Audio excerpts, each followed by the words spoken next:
From his days as Led Zeppelin's legendary frontman to his solo career and deep love for music, Robert Plant's journey has inspired generations. Here's his story, unforgettable and inspiring. Early Robert. Robert Anthony Plant was born on August 20, 1948, in the town of West Bromwich, England.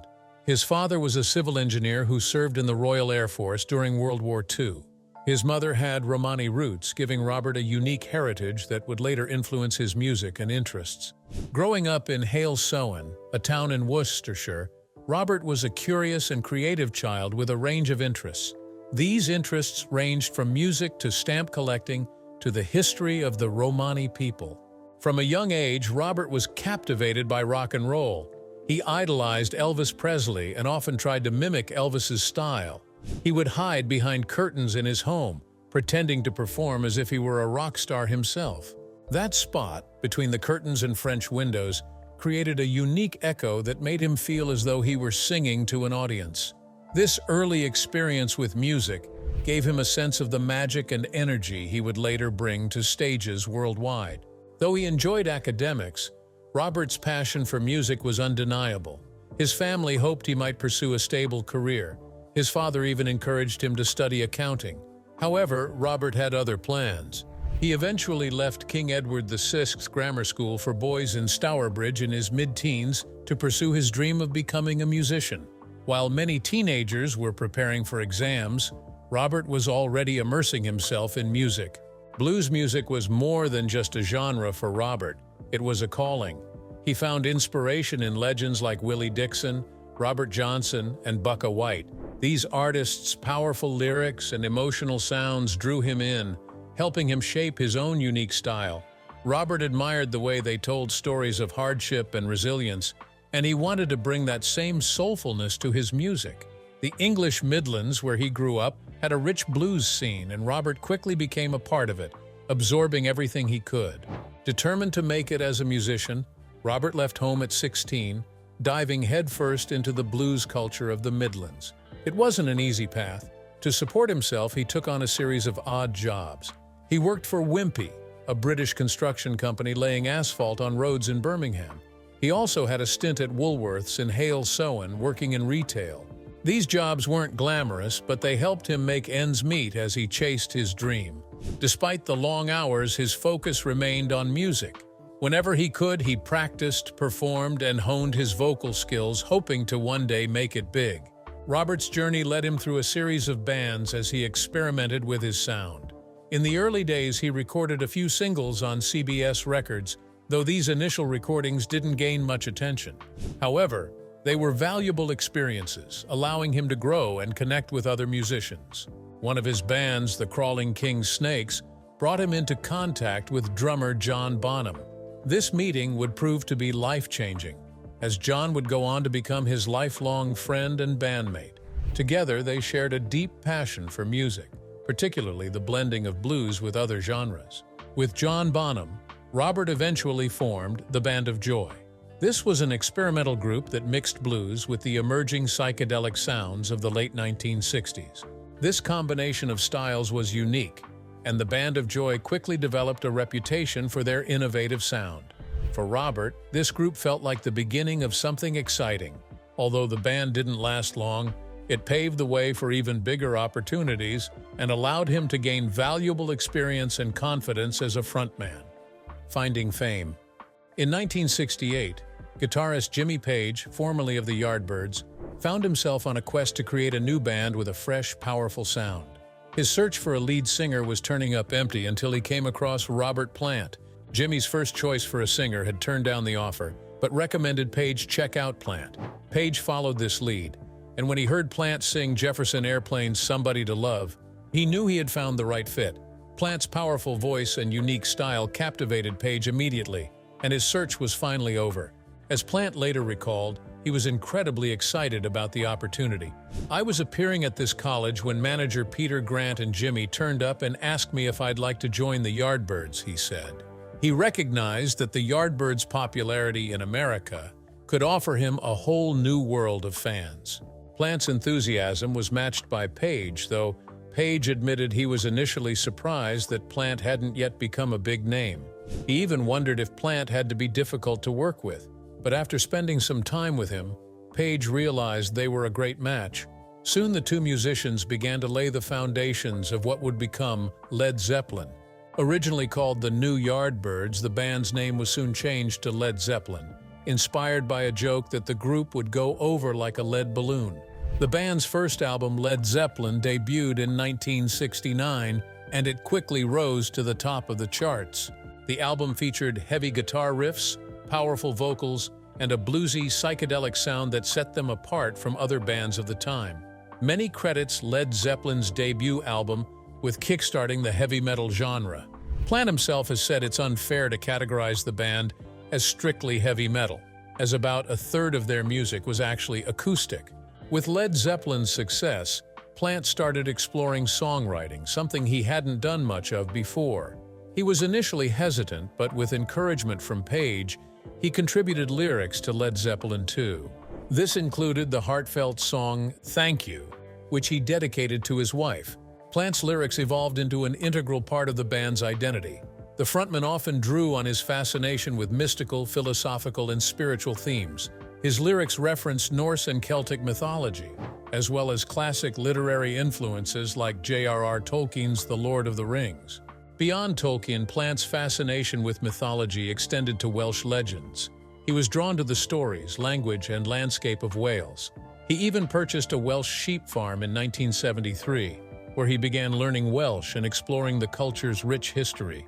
His connection to Wales can be seen in songs like Bronwy Our Stomp, named after an old Welsh cottage, and Misty Mountain Hop, which draws on both Tolkien-inspired and Welsh-inspired imagery.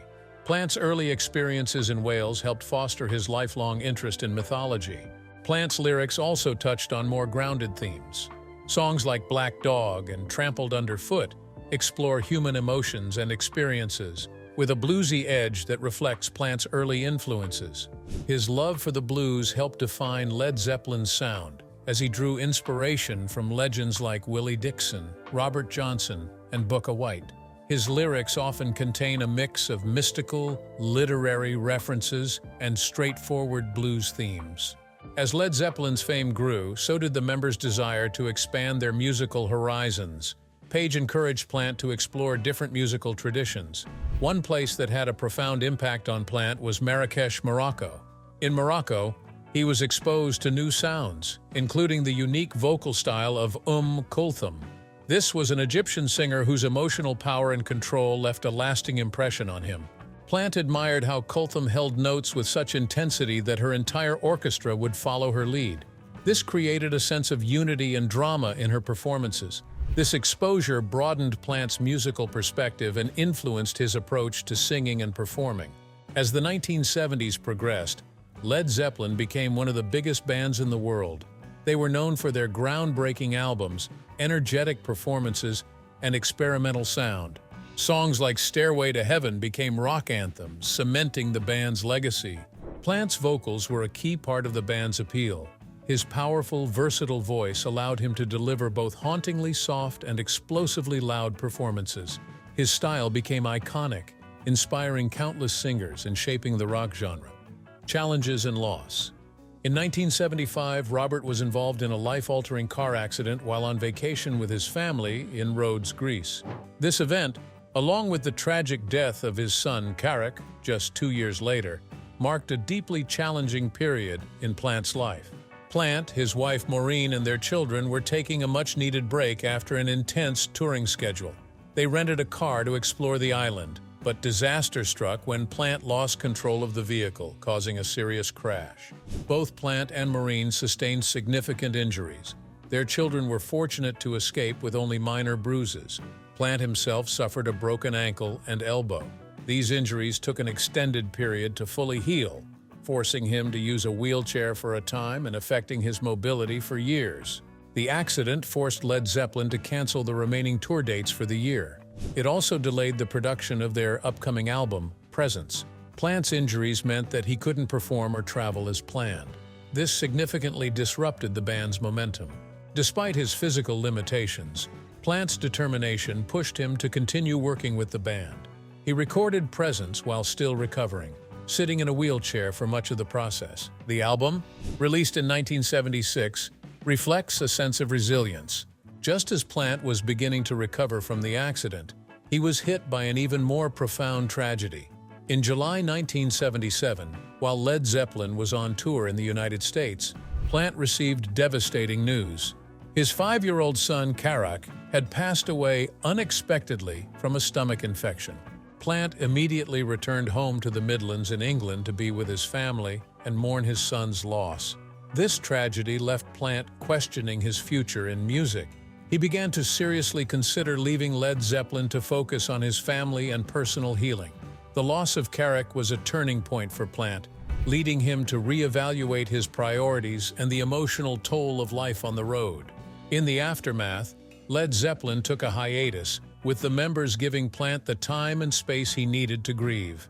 During this time, Plant contemplated whether he wanted to continue with the band, as the pain and loss he felt had left him emotionally drained. However, after much soul-searching and support from friends and family, Plant eventually chose to return to music. In 1978, Led Zeppelin reunited to begin work on what would become their final album, In Through the Outdoor. This album, released in 1979, featured a track that has since become one of the band's most touching songs, All My Love. Plant wrote the song as a heartfelt tribute to his late son, Karak. The lyrics express the deep love and connection Plant felt for his son, capturing both the warmth of his memory and the sorrow of his passing. Interestingly, All My Love marked a stylistic departure from the band's typical sound. Known for their powerful, heavy rock style, Led Zeppelin's music often featured intense guitar riffs and hard-hitting percussion. This song was softer and more reflective, offering a departure from the band's usual style and giving fans a glimpse into their evolving sound. While it quickly became a fan favorite due to its emotional depth, it also sparked some debate within the band. Jimmy Page and drummer John Bonham initially had reservations about including the song on the album. They felt it might be too soft compared to their usual material. Page once expressed concern, saying, "I was a little worried about the chorus. I could just imagine people doing the wave and all of that. And I thought, that is not us." Although it was a departure, Page ultimately agreed that All My Love fit well within the context of the album. This allowed the song to stand as a poignant tribute to Karak without altering the band's signature style in future works. In Through the Outdoor would be Led Zeppelin's last studio album. Critics and fans alike have noted that the album's more subdued tone reflected the maturity and emotional complexity the band members had gained over the years. Plant's tribute to his son stands out as a beautiful and deeply personal moment, allowing listeners to connect with the singer on an intimate level. For many fans, All My Love resonates not only as a song, but also as an expression of Plant's resilience and dedication to his family. The combination of the car accident and the loss of Karak marked a period of misfortune that deeply affected Plant. Despite these hardships, he emerged from this difficult chapter with a renewed sense of musical purpose. Led Zeppelin's end. On the morning of September 24, 1980, John Bonham, the powerful drummer for Led Zeppelin, started his day with a shocking ritual. He downed his fourth quadruple vodka alongside a single bite of a ham roll. He joked with the band's assistant, Rex King, calling it breakfast.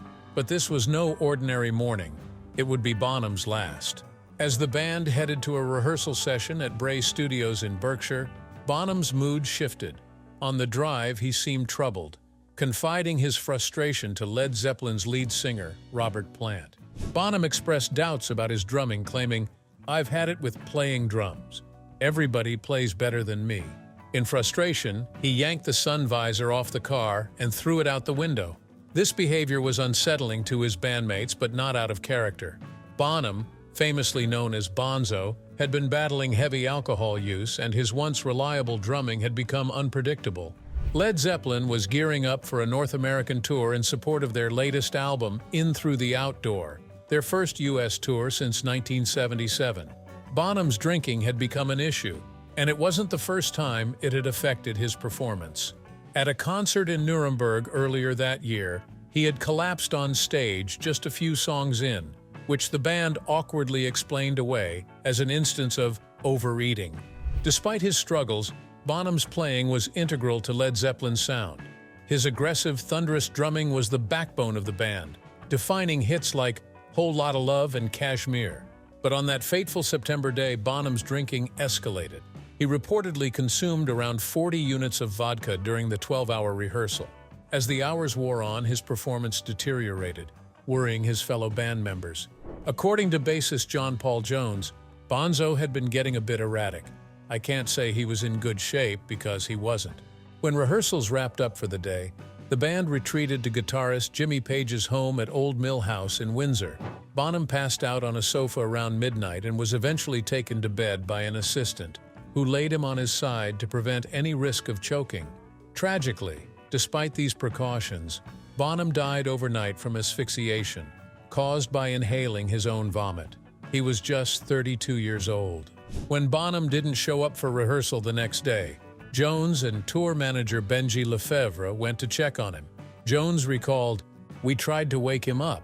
It was terrible. Then I had to tell the other two. It made me feel very angry at the waste of him." Bonham's death hit his bandmates hard. For them, losing Bonham wasn't just the loss of a friend. It was a blow to the core of Led Zeppelin. The band was left grappling with an unthinkable question. Could Led Zeppelin continue without Bonzo? After Bonham's passing, Led Zeppelin faced the heart-wrenching reality that they would not be the same without him. Bonham's drumming style was unparalleled, and his absence created a void that no one could fill. The band canceled their upcoming tour, sparking rumors that other famous drummers might be brought in to replace him. However, the remaining members ultimately concluded that bringing in a new drummer would tarnish the legacy they'd built with Bonham. They knew Led Zeppelin couldn't go on without its original lineup. On December 4, 1980, just over 2 months after Bonham's death, Led Zeppelin announced their decision to disband. Their statement was brief but heartfelt. "We wish it to be known that the loss of our dear friend and the deep respect we have for his family, together with the deep sense of undivided harmony felt by ourselves and our manager, have led us to decide that we could not continue as we were." The band had made a difficult choice to honor their friendship and their respect for Bonham's contribution to their music. In the years that followed, Plant, Page, and Jones occasionally reunited for special performances, but they never attempted to fully resurrect Led Zeppelin. They took the stage at Live Aid in 1985, with Phil Collins and Tony Thompson filling in on drums. Later, at the Atlantic Records' 40th anniversary concert in 1988, where Bonham's son, Jason, played in tribute to his father. Jason Bonham has since performed with the surviving members of Led Zeppelin for select reunions. That concert was a massive success, but even then, Plant refused to pursue a full Led Zeppelin reunion. Jason Bonham shared that when he asked Plant about the possibility, Plant responded, "I loved your dad way too much. I can't go out there and fake it." Led Zeppelin's decision to disband after Bonham's death became a symbolic example of loyalty and legacy in rock. Unlike other bands that have continued after losing members, Led Zeppelin chose to honor the special connection they shared. They had been a force in rock for 12 years, producing 8 albums that combined blues rock, folk, and hard-hitting, primal rock. From their early albums to later hits like Physical Graffiti and Led Zeppelin 4, they had become legendary, influencing generations of rock and heavy metal musicians. New projects. In the mid-1990s, Robert Plant and Jimmy Page joined forces again for an exciting new musical chapter. After 14 years of occasional tension and speculation among fans, they finally came together as a performing duo from 1994 to 1998. This reunion started with the release of their album No Quarter, Jimmy Page and Robert Plant Unleaded in 1994. This sparked enthusiasm among fans worldwide. This project was especially exciting as it wasn't just a reunion. It was a creative reimagining of classic Led Zeppelin songs with fresh arrangements and unique sounds.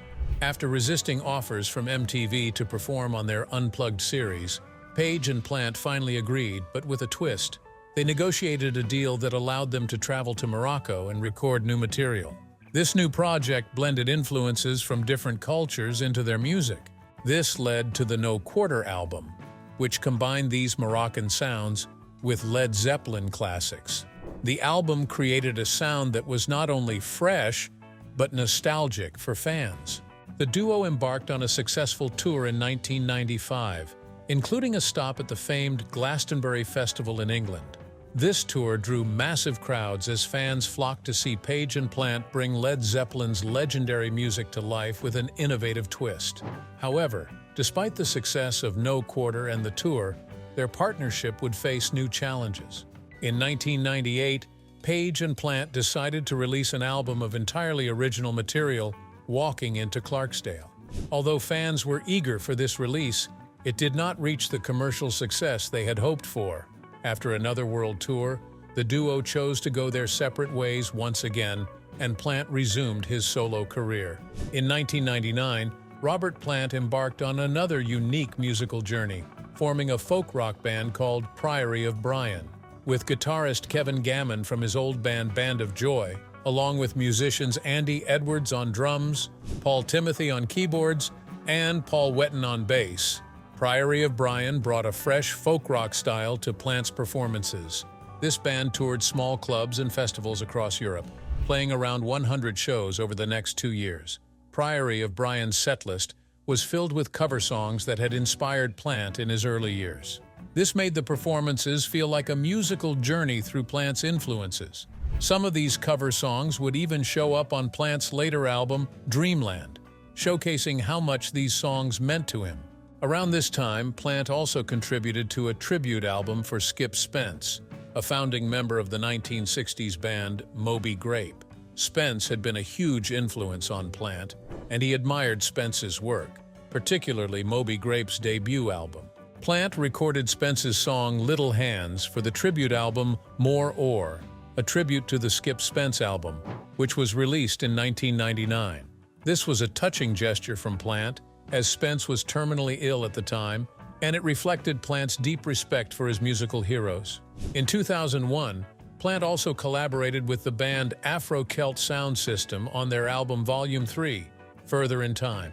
Plant's contribution was a duet with Welsh folk singer Julie Murphy on the song Life Begin Again. This reflected his long-standing interest in Welsh culture. Plant's collaborations and musical explorations during this period show how he constantly sought new inspirations and wasn't afraid to experiment with different styles. Later in 2001, Plant and Page briefly reunited for a performance at the Montreux Jazz Festival. This was the last time they would collaborate outside of Led Zeppelin. They also recorded a cover of My Bucket's Got a Hole in It for a tribute album dedicated to Sun Records.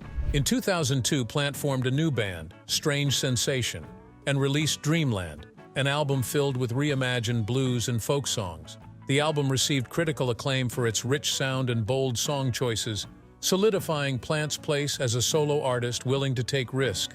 Following Dreamland, he released Mighty Rearranger in 2005.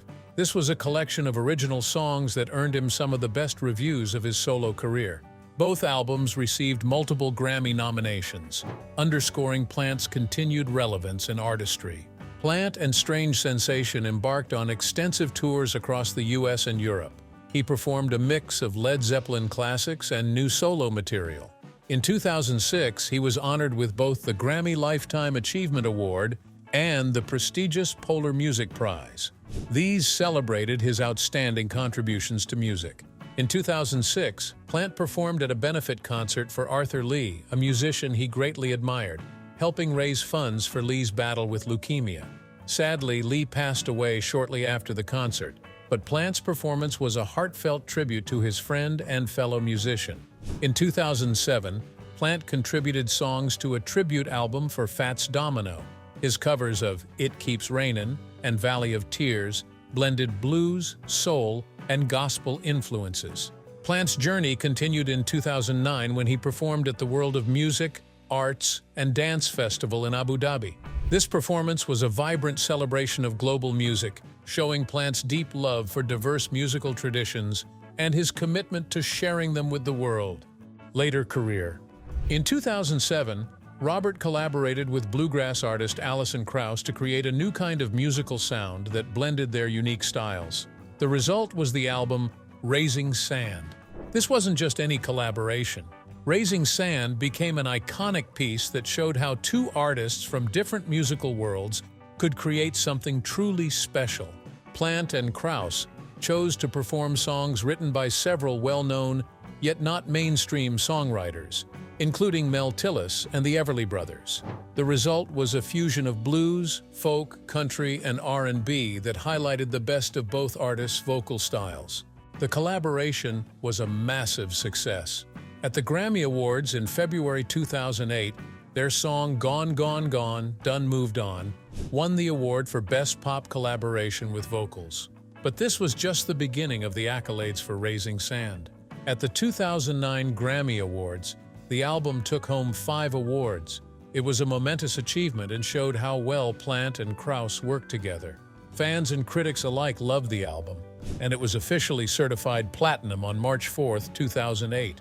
To share their music with fans, Plant and Krauss went on an extensive tour of the United States and Europe starting in April 2008. During their tour, they performed songs from Raising Sand and explored other American roots music. They even reworked some of Led Zeppelin's classics in new, unique ways. Throughout the year, Plant also appeared at several music festivals. Years later, in 2021, Plant and Krauss reunited for a new project, Raise the Roof, a 12-track album produced by T-Bone Burnett. To promote the album, they held a global live stream performance from Nashville's Sound Emporium Studios. The concert allowed fans worldwide to experience their magic all over again, and showed that the Plant-Krauss duo could still create amazing, timeless music. In 2010, Plant explored a new musical journey by forming a group called Band of Joy, a name that he had used for a band in the 1960s. This time, his Band of Joy included singer Patty Griffin, singer-guitarist Buddy Miller, multi-instrumentalist Daryl Scott, bassist Byron House, and drummer Marco Giovino. The group went on a summer tour across the United States, performing old and new music. They also released an album called Band of Joy in September 2010, which was nominated for Best Americana Album at the 2011 Grammy Awards. Plant's rendition of the song Silver Rider on this album was also nominated for Best Solo Rock Vocal Performance. Plant continued to explore different musical landscapes when he formed the Sensational Space Shifters in 2012. The band debuted at the WOMAD Festival in England, and they soon became known for their unique sound that mixed rock with African and Middle Eastern influences. Plant and the Sensational Space Shifters toured extensively, performing at festivals and releasing a live album. In 2014, they released Lullaby and The Ceaseless Roar. This became Plant's 10th solo album and the first studio recording with the band. The album featured musicians from West Africa, adding an even broader cultural dimension to the band's sound. In 2017, Plant and the Sensational Space Shifters released another album called Carry Fire. It was a bold and experimental album that showcased Plant's continuous evolution as an artist. In 2018, he received the Americana Music Association's Lifetime Achievement Award at the UK Americana Honours and Awards, highlighting his impact on the music world. Even in recent years, Plants have not slowed down. In 2019, he formed another group, a low-key acoustic band called Saving Grace. The band performed in smaller venues, creating a more intimate experience for fans. They planned a U.S. tour in 2020, but it was unfortunately canceled due to the pandemic. However, Plant resumed performing with Saving Grace in 2021, bringing his music to fans once more. In various interviews, Plant has expressed that he enjoys collaborating with other artists and exploring different genres. His career is a testament to his openness to growth and change, constantly seeking fresh sounds and inspiration.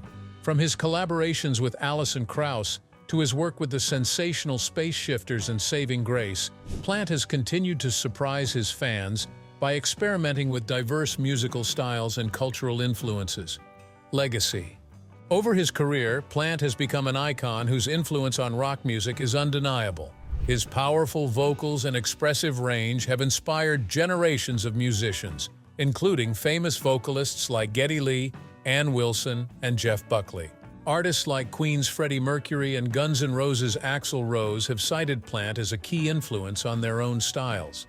Encyclopedia Britannica described Plant's vocal style as one that defined much hard rock and heavy metal singing, noting his high vocal range, emotional expression, and powerful delivery. Plant's contributions to music have not gone unrecognized. In 1990, he received the Knebworth Silver Clef Award. In 2006, he topped Hit Parader magazine's list of the 100 greatest metal vocalists of all time, outranking legends like Rob Halford, Steven Tyler, and Paul Stanley.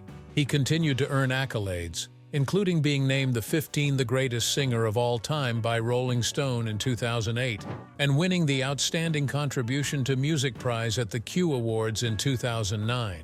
Robert Plant's life has been a journey of artistic exploration, loss, and resilience.